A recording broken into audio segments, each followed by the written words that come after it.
All right. Emilio, welcome to the show. Happy to be here, man. Episode number one. Number one. Number one. If it doesn't work from here, we're all good. Yeah. I think I want to start off by talking about the feeling that I have when I walk into Bellboy. It's this very homely neighborhood style cafe where everyone knows each other. You know all the patrons by name. I don't know about all the patrons, but you know a lot of them Some. by name. Yeah. And you can just tell that there's something deeper behind it. It's not what it seems. You walk in, you see this beautiful finished product, but you don't see the late nights, the doubts that you had, you know? So I think I'd like to just kind of dive into that in today's conversation. Go for it. So where did the name Bellboy even come from? I started in hotels. Yep. Now, the first job was at a hotel that my friend's mum worked at. I wanted to work in the restaurant. She said, come on in. They may not have any jobs, but come on in, ask for some work, you never know. So I went into this hotel, I think I was 19 years old, and it was a hotel out at the airport because we live close there.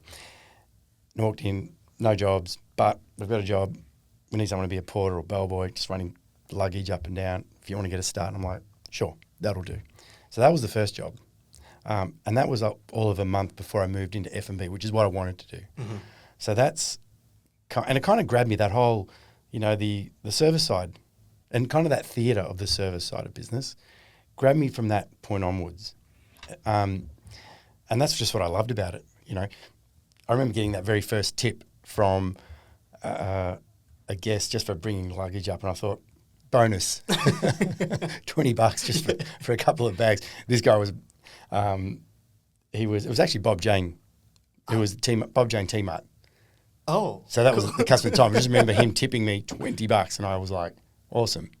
But that's where it all started. Okay, cool. And yeah, what do you remember about so you were only a bellboy for about a month, was it? Short time before I moved into food and bev, which is what I wanted to do. Yeah. Okay. So what do you remember about being a bellboy?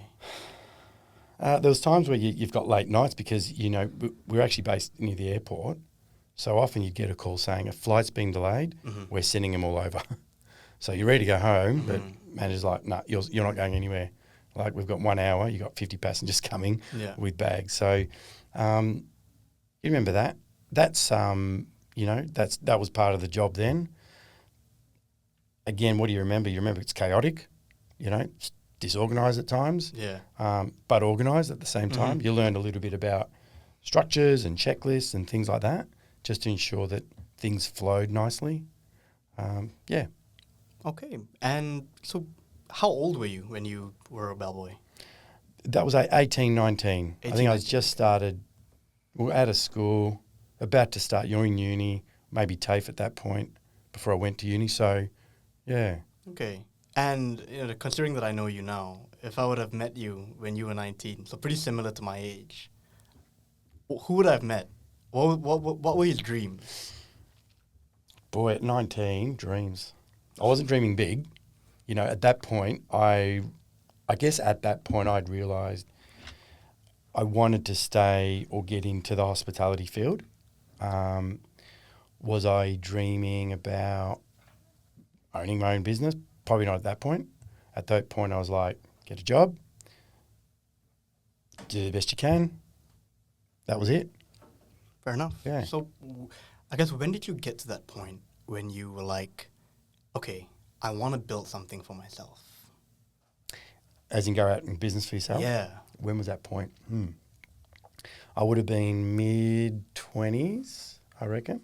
Mm-hmm. I had about 6, 7 years. From then I'd moved on to other hotel roles, right? So into F&B space in hotels, and then back to reception, and then into sales and marketing style roles. Mm-hmm.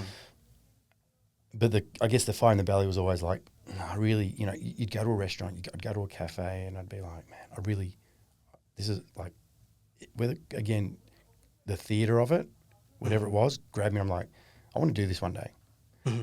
So there's not a specific moment. There was a specific cafe I remember sitting in once and going, Jesus, this is awesome. This is the one. And that's the one that I remember leaving going, I'm just going to do it. I'm just going to start pursuing it, finding a site, speaking to someone, and away you go. Tell me a bit more about that cafe. What was it about the cafe that made you leave? I'm sure you've been to many cafes before that point, but Yeah. that specific cafe, you left. What was it about it that was like, wow, this is what I want to do? I think it was more the cafe's still around. It's in North Melbourne. Okay. It's called Auction Rooms. So Oh, it's pretty iconic, right? It's a famous. Yeah, pretty place, iconic. I don't know what I mean. Was it particularly good service? Nothing like that. It was just. I think it was just. There, I'm not sure exactly what it was, but that was the one that kind of inspired me to go. Rather than just talking or thinking about it, Yeah. let's take the first step now. Let's start Okay. finding what locations are out there. All right. So, yeah, there wasn't anything specific, but that's a great venue, pretty iconic venue. Yeah. So yeah, So moving from that point, leaving the cafe, you're getting to this point where you're like, okay, you know what? I want to start something for myself. How do you go from that to starting Bellboy? so fast forward. Yep. Okay, fast forward. I had sold my share of a business that I was running, Okay. right, for about 10 years. Took a small break. One of the first calls I made was to the current landlord for this business and said, hey, I'm done. I know you've got plenty of sites and opportunities. If you've got the right one for me, you think it's the right one, give me a call, email. And I'd say within an hour, this particular landlord called me back, right? Yeah. So that's how the process started. In terms of, okay, what do we call this cafe? What's it about? Is that what you're trying to understand here? I mean, I guess going from the point where I think going back to a lot of people where even myself wanting to do something, wanting something bigger, but not starting. You know, the term entrepreneur, where everyone wants to be an entrepreneur, but no one actually wants to bite the bullet. You know, I think it's a lot of.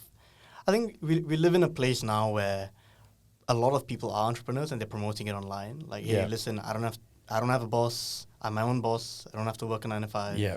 And you can do it too. Yeah. So a lot of people are like, I want that, but they don't realize how much work goes into it. Yeah. Yeah. So what was the kind of mental mode that you had getting there? And of course, how did you, I mean, we know how we came up with the name Bellboy. Yeah. But I guess the type of food that you serve, you know, how did you get there? Well, Interior design, that kind of stuff, yeah. Sure. I mean, with Bellboy in particular, it was, the lease was kind of almost signed. It was in negotiation between lawyers and, dotting the I's, crossing the T's. Nothing had been signed and then COVID hit, right? So I think a week or two into COVID, the same landlord called and said, look, just want to make sure you're still okay for this. I'm like, look, it is what it is. We'll ride this out. I'm still good for it. It's fine. So kind of had this time where, we were shut down. Nothing had happened. Hadn't even started building, but we'd started talking to the architects. In terms of the concept, I mean, aside from the menu, which was kind of has been, it's a brunch menu, and then we've got bagels. Yeah. I'm kind of like hedging my bets because at that time we were in lockdown. And I thought, okay, we're going to open up at some point. I'm going to open up. People are going to be out and dining again. But people are also ordering online, working from home. All these habits had changed. So the menu was kind of like, we want to serve brunch. We want people to come in and serve brunch. Yeah. But is that really the kind of menu that's going to lend itself to people sitting at home? Probably not. And I really wanted to ensure we had a good presence online. Yeah. Understanding that had shifted a lot in a really short period of time, purely because of lockdown and COVID. So that's how the menu kind of came about. In terms of what is Bellboy about, why the setup, why the look? Yeah. Firstly, the architect or the interior designer said, tell me a little bit about what you like. And I was like, look, I love the colour blue. If you can incorporate that, the rest is up to you. I'll fix this. I'll fix the little things that architects quite often don't see, like which way a door should hinge to prevent the wind coming in, for example. They might.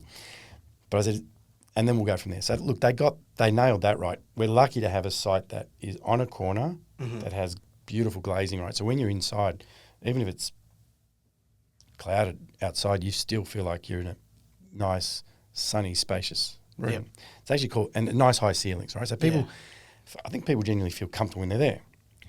In terms of Bellboy and why And I think what's important is anytime you do something, you want to get into business, you want to start this, start that. There has to be it kind of, you've heard it all, find your why first. And for me, it's kind of like with Bellboy, it's very much about, I wanted, and I say this to a lot of staff that I hire, I'm like, welcome aboard.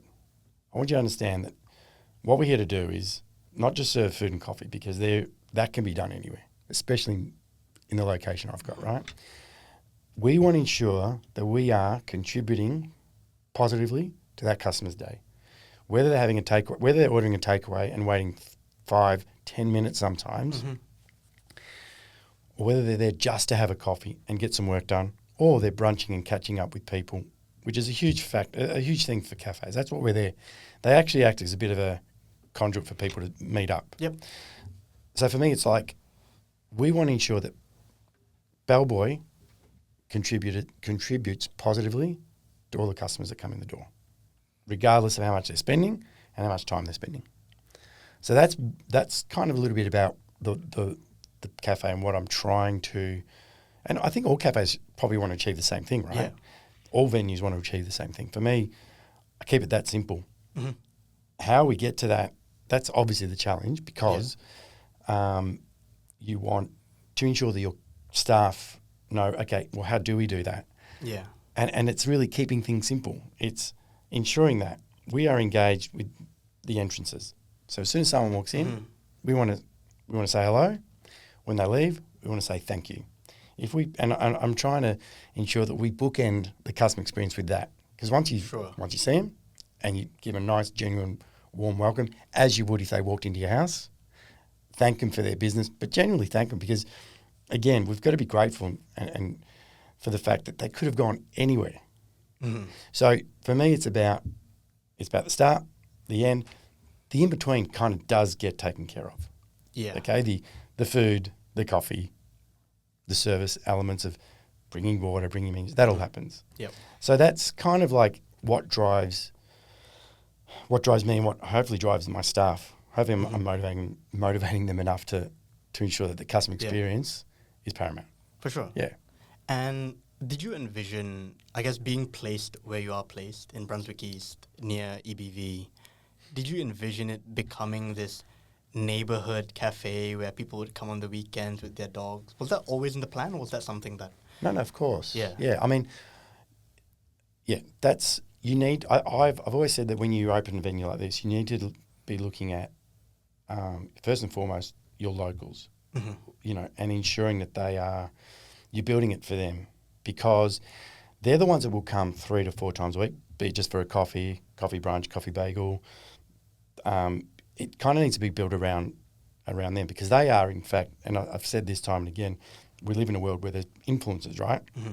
And some of them, or most of them, can really contribute to your business. And we're talking the online influencers with their Instagram and TikTok accounts that you can invite in, collaborate. Your real influencers, though, are living within a few Ks of your business, right? Because if it's no good, they will tell people. If it's great, they will tell people. They're the ones. So I've always believed that you need to keep in mind that if they're the ones that you need to keep happy, content. Okay. So of course I always envisaged that we would get to a point. Yeah. Now there's the base. However, you still need the people that are driving 15, 20, 30 Ks to come to your business. Yeah. Because you won't survive alone on that. Of course. But yeah, I certainly always envisaged that the weekends I have and some of the weekdays I have with locals from near and afar, it's exactly. And I think you've got to think like that. You've got to build it for that reason. Yeah. Yeah. Of course. So I think going back to starting out and the early days, what scared you the most? I think what scared me the most, boy, that it wouldn't work out. That it's like for all the things that I had done up until that point and try to get ready for opening, that it just wouldn't work out. Now, wouldn't work out, what does that mean? It means that you don't hit the numbers that you had forecasted. It means that people don't get a good experience. There's a number of things that you are worried about at that point, right? Mm-hmm. But in terms of scared me the most, probably that, like anyone, that it would just fail. That it would, I know what numbers I need to do Mm-hmm. in the first or second year. If it doesn't get to that, what do you do? Mm-hmm. But look, the numbers in the early days were promising, so you thought, okay, we've got there. But you need to grow that. Yep. Sustain it, but grow it. So I think with any time you go into business, it's that fear of failure, right? Yeah. So that's it. How do you deal with that fear of failing, which I think a lot of people go through? It's kind of like it's a mix of fear and anxiety, Mm-hmm. right? And I think what I've probably learned to get better at in the last probably year and a half, 2 years is that if something's giving me anxiety in the business, if something's not feeling right, if something is is just to act on it. Mm-hmm. If this is making me anxious, Yep. I just deal with it straight away. I don't leave any stone unturned. I just try to get on with it. Mm-hmm. So, I mean, that's personally how I've developed in the last couple of years. It's like, because there's a lot of anxious moments in business. Yeah. Particularly I'd kind of empathise with anyone who was trading up to COVID. Mm-hmm. Then was locked down. I wasn't in that position. I was in a Yeah. position where I could sit back and see what was happening. But, there would have been a lot of fear amongst many operators about, well, what's happening now? But again, you just saw how resilient some people are in terms of being able to pivot really quickly and dealt with the situation. Mm-hmm. And it's no different for me now. Yeah. Okay. And yeah, so I think going back to the whole the tough part of running a business, can you remember any low points that you had? The lowest point In this business? in this running business? it? Yeah. I think I was probably a year and a half into it. And look, the business was doing okay. Mm-hmm. But I'd just put so much pressure on myself that it had to do another 30%, 40% more, and I was well off the mark. And that was a tough point because I'm like, it's just not getting there, You'd go from 100 or 0 to 100, then 100 back to 0 from one day to the next in terms of how many customers you were serving. Mm-hmm. So that was tough because at one point I was like, this is, look, yep, we've come out of COVID, but people were not necessarily brunching out. They weren't actually holidaying, right? So you weren't getting numbers through the door that I would have hoped. So that was tough at that point because I thought, if I'm doing that now, how am I really going to get this business to where I know it should be? Yeah. So that was a low point. At that Okay. point, I was like, I've really stuffed this up. Like my timing is pretty bad. Yeah. Like, what do I do from here? For sure. Again, the business, on reflection, Imran, it wasn't that the business was doing poorly. It was doing, again, that's subjective. If I'd told someone at that point what I was turning over, most people go, wow, that's great. Yeah. Not for me. The pressure I put on myself in terms of what I expect of myself and of the business, it wasn't quite there. So that was tough. And that's when I got to a point where I pretty much was like, I just, having spoken to a few people, I was like, I've just got to stop being so hard on myself. Well, do you believe that because you were hard on yourself and because of the pressure that you put on yourself, you got to where you are right now? Yeah, I wouldn't do that again though. But yeah, probably. And again, that goes back to me acting on that anxiety. Yeah. I was like, look, it's not curling up in a ball Yeah.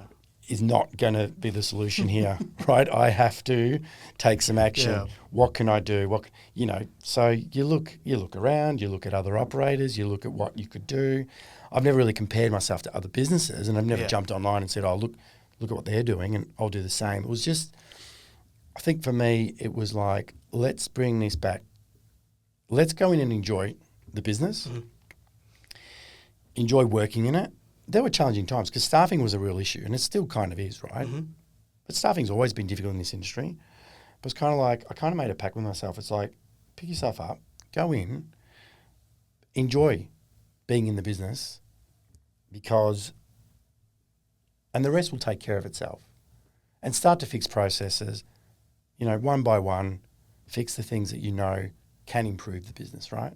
So it was kind of like, acting on, again, just picking yourself up and going, right, that's it. What do we do? Is that the number one I guess, tip you'd give people if they're in a position where they're stuck, or I guess they're in a place where they want to do something but they just can't, or they don't have the motivation, or they don't have the whatever it may be. There may be a lot of things. Is just start the answer to that? Always. Always. I mean, you hear like people who want to go to the gym. Yeah. Talking about going to the gym is not going to the gym. Posting on Facebook, Instagram that you're about to go to the gym to start your gym is not going to the gym. Going to the gym is going to the gym. Yep. That's it. There's nothing else. Just do the thing. Just do it. Yeah. And for me, it was a bit like that. It was like, okay, there's an opportunity here. I've got a great business, but this is not happening. This is not working. That's it. What do? Act on it. Engage your managers and your chefs and go, can we try this? Do we do this? Where do we need to improve? But 100%, it's about taking action. I mean, easier said than done. It's a big step, but that first step is the most difficult, right? Because there's risk, I would say. Yeah. In some cases, in my case, anyone looking to start a business like this, there's a big financial risk. Okay, so there's that element. There's the element of taking that step, and what if it does fail? But nothing ventured, nothing gained, right?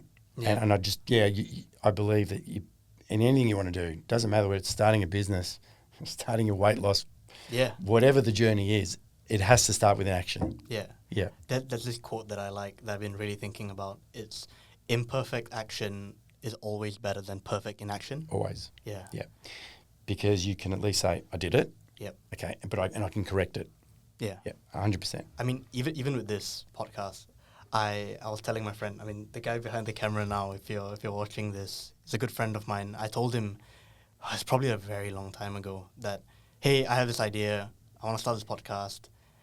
And yeah, it was just kind of stored in the back of my head. No, I'm too busy. I have this going on for me. We'll always find an I have excuse. a job, And I'm. This is me being completely honest. Yeah. They were all excuses because I'm doing it right now. Yeah. And I think there came a point a few weeks ago that I was having coffee with him, and I was like, "Hey, dude, we can just do this. Of course. Like we can just do it. Like it's not that big of a deal, Yeah, and no, it's not. And I think it's also I still get asked by a few people I'd really like to open a cafe. Yeah. I am never going to say no. I'm never going to talk them down from it. I will tell them, do it. Mm-hmm. This is how, if it was me, if it was mine now talking to me 15, 20 years ago, there'd be some better advice. So I sometimes look at that person and say, if that was me from 15 years ago, I'd be like, do it. Mm-hmm. But hey, if you need help, here's my details. I'll tell you what I think you should do or how you should go about it now based on what I did. Mm-hmm. But 100%, we've got to back ourselves and encourage people to do that. So going back to you saying that 15, 20 years ago, you'd give them some different, give yourself some different advice. What is some advice that you'd give, 20-year-old Emilio just starting out? Do you want to go as far as, well, 20, I was still not in this space. I was but if you want to go back to maybe 15 years ago when I was about to start this journey of getting into business, it would be, because again, I think when you're in a really good hospitality venue, be it a cafe, restaurant, bar, when I say a good one that you go in and you feel like you feel welcome, service is good, food's good, coffee's good, all those elements are good. When you're in that element, as I was as a, early 30s, you think, this looks like fun. And it should be fun. And it is fun, right? Okay, yeah. But that's all you know. And then you do it. Yep. There's a lot of things you don't know, obviously. So I would have told myself from, it's now 16, 17 years ago, would be, look, before you take that step, take the step. I was in a corporate role in hotels. I would have told myself, finish that job, go and actually work in a cafe. Okay. Even though I'd worked in restaurants, go and work in a cafe. Okay. And really understand the things that can, not for anything other than just to really, because I went in with that attitude of, this is going to be not easy, fun. And it was, and it is. But I went in pretty blind. and it just made the first year and a bit probably tougher than it should have been. But again, you learn from all those mistakes and those early days. Yeah. Yeah. All right. This is the question I actually really want to hear. What is the craziest thing that has happened in Bellboy that you'll never forget? Craziest thing. Look, I've come fresh off a pretty big Easter weekend. Yeah. The craziest thing that's happened. Or could be an interaction. That I'll tell you what was crazy, and it was an interaction, and it was straight out of lockdown. These customers were coming in the middle of lockdown when it was takeaway only. I call them customers. They'd come in. We had to wear masks at the time. They would come in, no masks, and I'd still serve them because at that point there was no one around, and you just wanted to make a sale. Yeah. I'd serve them the takeaway. We'd have a bit of a chat. Away you go. They came for maybe 2, 3 weeks, 4 weeks running. We got open the very next week, and the rules were pretty tight. Capacity was set. Yeah. Masks had to be worn, whatever the case was, if you're inside out. These guys rocked up, no masks, no booking, whatever. You had to be vaccinated. Yeah. Clearly, I knew the moment they arrived, but this is going to be a confrontation. And I said, yes, sure, guys. Table for 2. Yep. Do you have your vaccination pass? They're like, no. I'm like, well, look, hopefully you understand that, that these are the rules that have been set. And they're like, well, we don't have it, so you can't refuse essential. Well, look, it's not me. I'm just following the rules. We were busy, mind you. Yeah. We're full. We've just opened. Everyone's just reopened. Every cafe was pretty full because everyone was waiting to get. And they're like, no problem. Well, you'll hear from our lawyer soon. I'm like, that's fine. Go for it. I literally gave him my card and said, go for it, guys. No problem. Thank you. Moved on. But I was like, wow. Okay. Well, did you ever hear from the No, lawyers? of course not. Of course. We all know that. But it was, yeah. Call that crazy. I'm not sure. I mean, yeah, I guess the lengths that people are willing to go to make their point. Yeah. Yeah, that I'll always remember that. But nothing stands out. I mean, nothing surprises me. Crazy was, it's hard to understand the market. Crazy was the weekend we just had. Yeah, we had a really big Monday. We were so far ahead from the previous year. And I do check my numbers just so I can see potentially where the roster should sit. Yeah. But Monday was so far off. I was there on Monday. Yeah, okay. Yeah, So- and it was So again, that was crazy. Yeah. Because the numbers, we were so much busier than we all had anticipated. We got through it. yeah. But again, I did go home going, that was crazy. Yeah. We got through it, with the staff that we had. Uh-huh. But yeah. But look, I don't, there's not too many crazy stories I can tell you. For sure. We serve brunch and coffee. You want a crazy story? Someone who runs a bar or restaurant. Yeah. You'll probably hear a different story altogether. But yeah.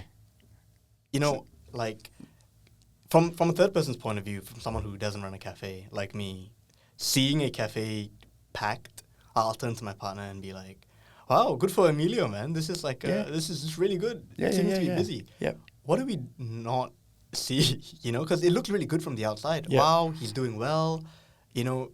Business must be really good. Well, we'll use Monday as an example. Yeah. Yeah, sure. I'm hoping that most people had a really good experience. But what do you not see? You don't see that particular day, we really, on the numbers, in the benefit of hindsight, the numbers we needed 10 people working up the front. We did it with 7. So what you don't see is that we are running around. It probably is obvious, but we're running around juggling quite a few balls, right? There's bells ringing left, right and centre that customers do hear but don't notice, whereas we're obviously where there is food on 3 different passes and food on one pass, coffee on another pass, cold drinks, waiting to get delivered. And we didn't have the staff. So you're thinking about that. That's the stuff you don't see, right? No one knows that we had one person sick. That sucks. Right. Yeah. So these things you don't know what's happening. You don't know that we are potentially on our last bag of bagels because we didn't forecast the numbers correct. So, the chef is thinking, what are we going to do? Or I'm thinking, where do we go now to be able to open up tomorrow with bagels, for example? So there's a lot you don't see, of course. Yeah. Have you seen the show The Bear? Yeah. Yeah, Of it's course great. I have. Of course. How realistic is that compared to? I mean, it's very exaggerated. I love the show, but how much of that do you think is very realistic to what you go through? I think it'd be really, in terms of the behaviour of some of the chefs in that kitchen, I'm not sure that exists much these days, thankfully. Yeah. In terms of, I remember the last episode where the cool room handle broke. Yeah. Okay. Yeah, stuff like that happens all the time, you know. Often I'll get the chefs will call me over and I've just arrived and they'll call me over and they're like, hey, Emilio, and I'm like, right, what's broken? You know. But that show's pretty real. It's close to. Yeah. I think in a restaurant environment, I reckon that would be pretty close. Yeah. But hopefully not the way some of the behaviour for some of those chefs. Of course. Hopefully not. I mean, it is a show, Yeah. right? They want it for the drama. There's an entertainment value there. Of course. But yeah, things breaking down, of course, it happens. Yeah. You know? Or like instead of 200 pounds of beef, they only got 20 pounds. Yeah. They had to make it Yeah. work and stuff Yeah. like that. Yeah, that happens. Yeah. Yeah. Yeah. I mean, we ran out of some supplies on Good Friday. Sorry. Yeah, Good Friday. No, Easter Sunday. So it's kind of like, I've got 2 hours to find a shop that's got this, you know, bang. So, yeah, it happens. Does that excite you in any way? That adrenaline? No. No. We should be better than that. It does excite me. Yeah, I find it hard to get to sleep at sometimes when you have days like that. It gets a bit easier as you get as you go on. But the question is, does it excite you? Yeah. No. But being in a cafe that's full of customers, Yeah. and it's all going to plan, and that excites me. Yep. Yeah. Okay. What was the exact moment that you knew this was it? Like, it's going to work? That this business is going to work. Was there an exact moment, or was it just this kind of thing where it kind of went on and you're like, oh, yeah, it's pretty stable now? Yeah, look, it's stable now. I would say probably in the last couple of months, there's been some really good signs, and I'm like, okay, I think I've hit a point where, as an owner, I can make a decision. Do I step back even further by working in it and potentially look at another venue, or we're kind of at that point now, I would say, where it's the numbers are good. I don't take it for granted because things can change really quickly. Yeah. New supply coming on board in the same zone or the region, or might get an email from my chef tomorrow saying he's resigned. These things can, just when you think you've got ahead or you think there's always something to remind you, but it can change pretty quickly. I don't know if that answers your question. Yeah. But in terms of, do I think we're there? I never think I'm there. Yeah. Which is going to be really frustrating for someone like my wife, right? Who's like, you're never happy. Well, it's not that. I'm pretty happy with the business I've got, really happy with it. Yeah. But I'm never content to go sit back and go, that's it. I'm looking for more opportunities. Yeah. How do I continue to grow? This is a good base now. How do we go up? Another 10%. How do we get better? What do we do here? So, yeah, but look, the business is, I would say it's still in its infancy. We're at 4.5 years. I would say that's still young, because if you look around the area, there are cafes that have been around for 15 years, 20 years. Okay, some under new ownership, but generally, so I'm still young. But it's kind of there.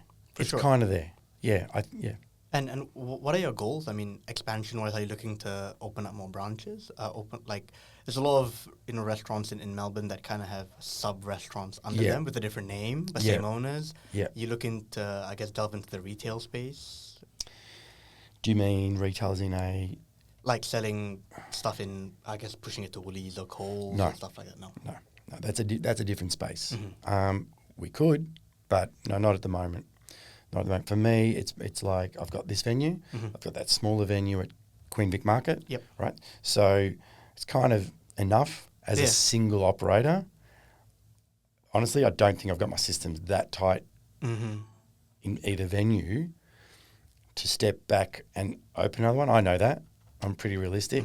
But yeah, that my goal would be kind of consolidate and continue to grow both businesses, Yeah. potentially looking at the one at Queen Vic Market to just completely flip it, okay, because it's working, but I think there's more opportunity there. So maybe at the concept I've got there isn't quite working. So I might flip that in a way that I can just do something differently. So, but that's my short-term goal is kind of like, the goal was to get a second venue, which we've got now, or I've got now Queen Vic Market. So now it's kind of like, I'm always looking, okay? The opportunities are coming my way through agents, for new sites, but yeah, it's not on the cards yet. Okay. Two's enough. All Two right. kids, two businesses, I'm all right. Two's the magic number. Yeah. Do you have any culinary influences that, made you want to start this? Not really. I mean, I'm a foodie, but not from food porn, Instagram. I mean, Yeah. I love food because being Italian, you kind of grow up with it. Yeah. It's that's it. Doesn't matter what Yep. what the event is, it all gets based around food. So I don't really have any influences in that space. I love what some cafes are doing out there, though. Yeah. And some are really kind of like going, we're not doing fritters and we're not doing that. We're doing this. I admire that. That's ballsy. Yeah. I don't have,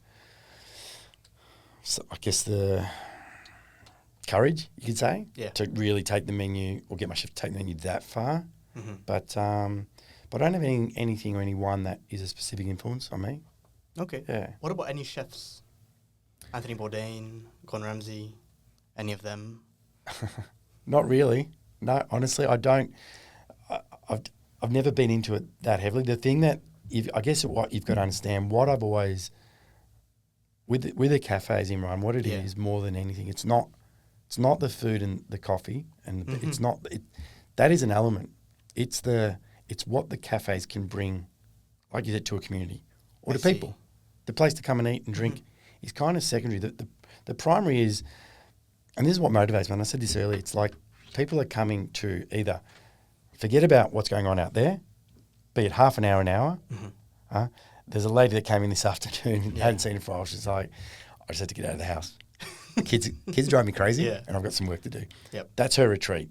Goes back to say, how can we make this part of the day the best part? So what we have to understand, for me, the thing about cafes, food and drink are obviously key elements. That's what people are coming for. But I think it's secondary. The primary is to come in and forget about what's going on in the world out there. Yeah. Switch off, read the paper, doom scroll, whatever they want to do. We're the venue for that. We're the venue for that. That's what cafes are there for. So when you ask questions to me about chefs that inspire, I guess I'm not in that space. What I love, and I love the theatre that comes with cafes. The theatre being, people walk in, it's a show. You greet them, you seat them. You can read them and understand that they're here maybe for a chat, they're here for a special occasion, and you take them through that service. Yeah. Okay. So that's what inspires me, It's funny that you say that. You think that, the food is what you come for, the coffee is what you come for, but I mean, if you look at all the places that I frequent or I go, it's more about how they make me feel. That's why I go there. They remember my name. Yeah. I guess I like how the place looks. I like how it makes me feel. Even the places that you go for dinner, not just brunch, it's like, it makes you feel a certain way. I think a lot of things that we do, for sure, we're doing it because of the thing, but a lot of the time it's because of how it makes you feel. Particularly in hospitality. Yeah. Because we have to make people feel welcome. Exactly. And so the venues that can do that and do that every single time are the ones that are going to be around for a while, in my opinion, right? Yeah. I mean, the other thing is, like, I don't want to go on a different tangent. That's okay. I've always said the whole, we can't please everyone. Yeah. I just don't buy into that theory. And people might think, you're crazy because you can't please everyone. I'm like, you're right. We probably won't please everyone. But we need to aim to please everyone, because if you do that, okay, if you genuinely aim to please everyone, there's a really good chance you might actually even do it. Now, if someone comes in and says, I had the Eggs Benedict, I just didn't like the hollandaise, that they do a Russian, didn't like the hollandaise with it. That's subjective. That's different. But if they've come in, they've been greeted and they've had really good service and they've got it all in a timely manner and they've enjoyed the experience and made you feel welcome, we've done everything we can. They're probably going to leave happy. Yeah. So mission accomplished. So, yeah, it's for me, I do say to my staff, we need to aim to please everyone. The moment you say we can't, you might as well wave the white flag. You start to find reasons why you shouldn't do this. Shouldn't do that. Well, we won't do that because it's not, first, not achievable. It's not going to please everyone. Well, so that's kind of how I operate. It's like, let's aim. Is every process in place? Is it actually going to achieve? And it goes back to what I said about Monday. Monday was a really good day for the business, sure. Yeah. But I did go home thinking, did every single customer get the experience we set out for? Probably not. Okay? Probably not. So part of me goes home thinking, sure, good day, good weekend, but don't know how many people are coming back. And that's just me being realistic. For sure. Yeah. Do you think that there are any, not do you think, do you know of any places that you'd recommend people to go in Melbourne that you think have the best, apart from Bellboy, that you think are doing a really, really good job? At top end, I think if you want the real theatre of a restaurant, you just go to any of Chris Lucas's venues. Okay, I went to Grill Americano. It's just the theatre. It really is amazing. It's beautiful. Yeah, I think Andrew McConnell does a great job. Gimlet with his venues, he really does. And I'm naming the old, but Scott Pickett, his venues.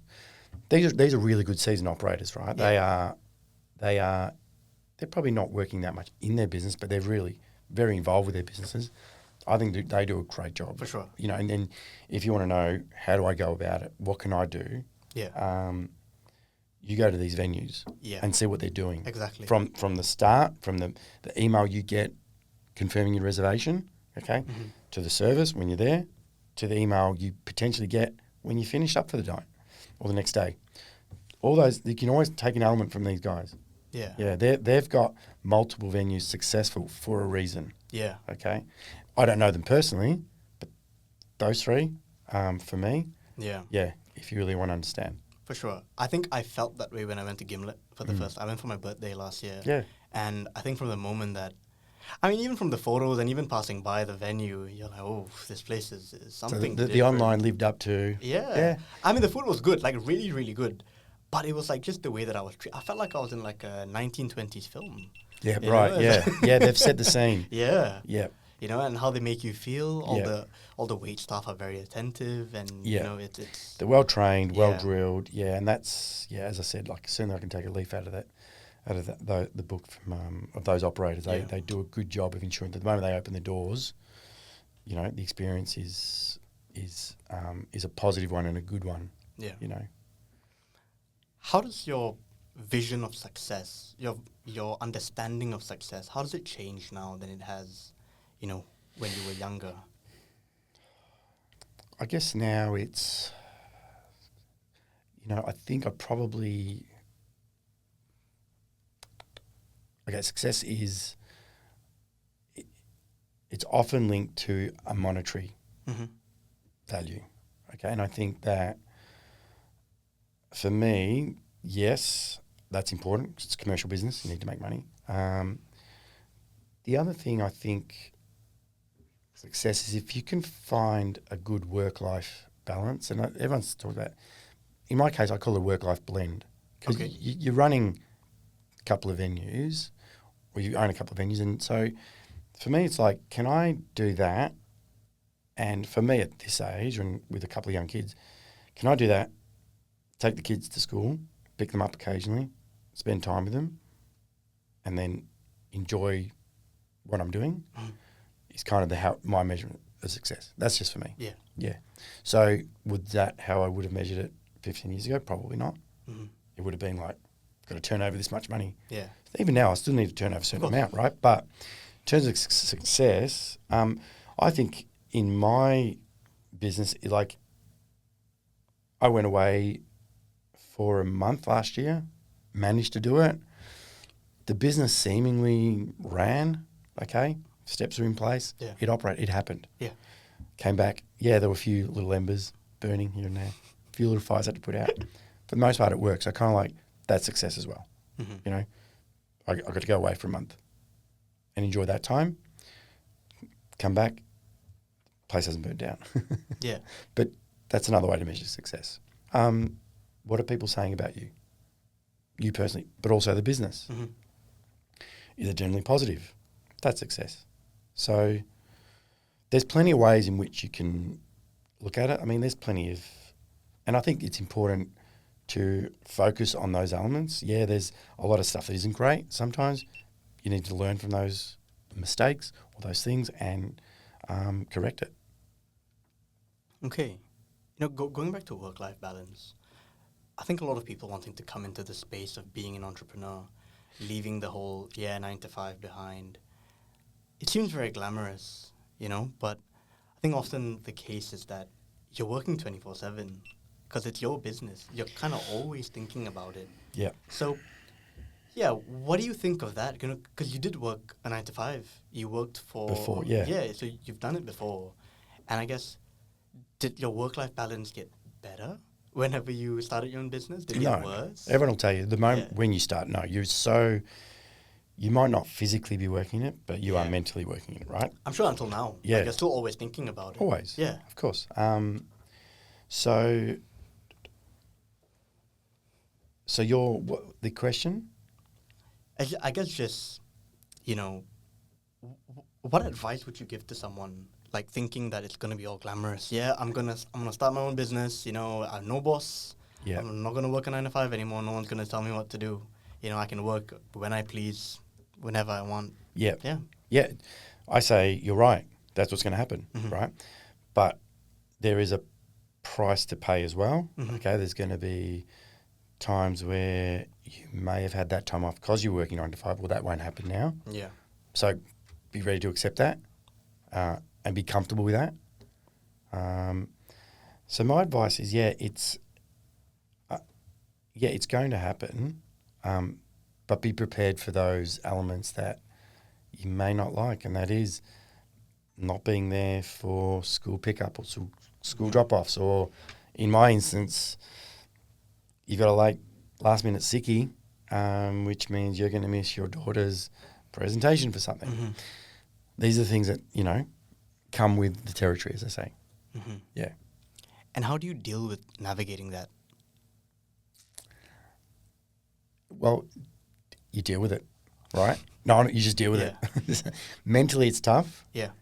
And it can be tough on the loved ones and the family and Yeah. friends who perhaps rely on you to be there and be there for those occasions. So I think you just, that's where having an understanding family and wife or partner around you does make it easier. But how do you deal with it? You just do. Yeah. You really, again, when you're in business for yourself, you really don't have a choice, Yeah. So you just deal with it. Yeah, fair enough. Is there anything that, any books that you've read along the years, or any pieces of media that you've consumed that really changed, I guess, your outlook on life and outlook on business? I'm not a massive reader, aside from the odd book here and there. No, Yeah. I listen to a lot of podcasts that are sometimes geared towards business, Yep. but sometimes geared more into the well-being space. Yeah. Because I think it's really important when you're in business for yourself that you are really conscious of making sure you're looking after yourself. Because I think a lot of business owners, be it in my space or whatever, can get so consumed with it that they do forget about themselves. Yeah. And doing what's right for themselves. So not books, no, podcasts is where I've got my space now. So, Dr. Rangan Chatterjee is a guy who's got a podcast from the UK. I get a lot from him. Yeah. And it is relevant. Even though they're not business podcasts, they're relevant because, like I said, I think it's important you are doing the right thing for yourself when you're in business. Mm-hmm. Otherwise, you can get really consumed with it. Yeah. And you forget to take that time for yourself. Forget to step back and smell the roses. Yep. And enjoy it, while you can. Because it's not always going to be great. It's not always going to be terrible. And often it's not as bad as it seems. Mm-hmm. And I'm guilty of that. Yeah. Of sometimes,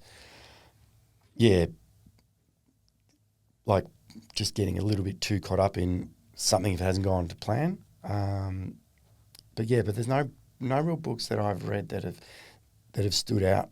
I did read the book about finding your why. Okay. The name of the author absolutely escapes me. I don't know why. That's okay. But anyone who's listening to this will go, yeah, that's so-and-so. And it'll come to me in a couple of seconds. But that book was good to read before I started this, because that was really about finding the purpose in terms of like, why do you do this? And it goes back to why Bellboy. It's like, why? Well, we're here to make sure we are contributing positively to that person's day. That it kind of hit me one morning, like, that's the why. That's the why I need to tell our staff about, so they understand as well. So do you think the why is the most important thing about running a business? Yeah, I think so. I mean, I think that people might understand that. I think everything then falls into place from that. Okay, whereas, I mean, I'm probably guilty because I'm doing this because I'm doing it for the money. Well, far out. You definitely want to be. I mean, in hospitality in particular, it's definitely not going to be about the money every week. Yeah.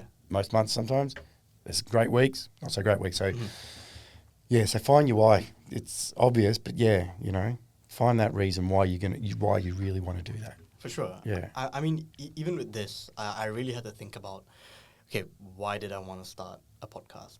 Was it for the money? I mean, it's not the biggest space to be doing it for the money, but I think I really sat down and I just asked myself. And I think that was this question. I don't know if I told you about this, but this question I saw it somewhere, and it basically said, okay, if money was not an issue, if all the money in the world, what would you do? And I asked myself that question. And I think that I would like to go around talking to people, understanding why they did what they did, how they got to where they got. Because money's not a problem, right? Yeah. There's so many interesting people in the world, I think. Oh, absolutely. That we don't even realize that we're walking next to sometimes. Yeah. Yeah. I mean, of course, a lot of them, we only hear about the ones that put themselves out on the internet. Yeah. But there's like the everyday people that... There's lots of stories out there. Yeah, there's a lot of stories, man. Yeah, and you've got a platform here in which you can be able to do that now. That's it. Yeah. So which is why I wanted to start this. I was like, I want this platform where I'd like to give this message to more people, whoever's listening, at the same time for myself. Yeah. Because I genuinely wanna hear, right? It's good. Yeah. So I think that it's really great what you've done with Bellboy, and I'm really excited to see, I guess, what's in store for the future. I just want to thank you for being the first episode. And absolute pleasure. Yeah. Absolute pleasure. And if you want to shout something out to the camera, where to find you on Instagram, I think you can go ahead and then just tell the camera. Sure. Well, we're located at East Brunswick Village. It's 131 Nicholson Street. At Bellboy Café AU is the Instagram handle. So we'd love to see everyone there. Perfect. Emilio, thank you very much. It's been a pleasure. Pleasure, mate. All mine.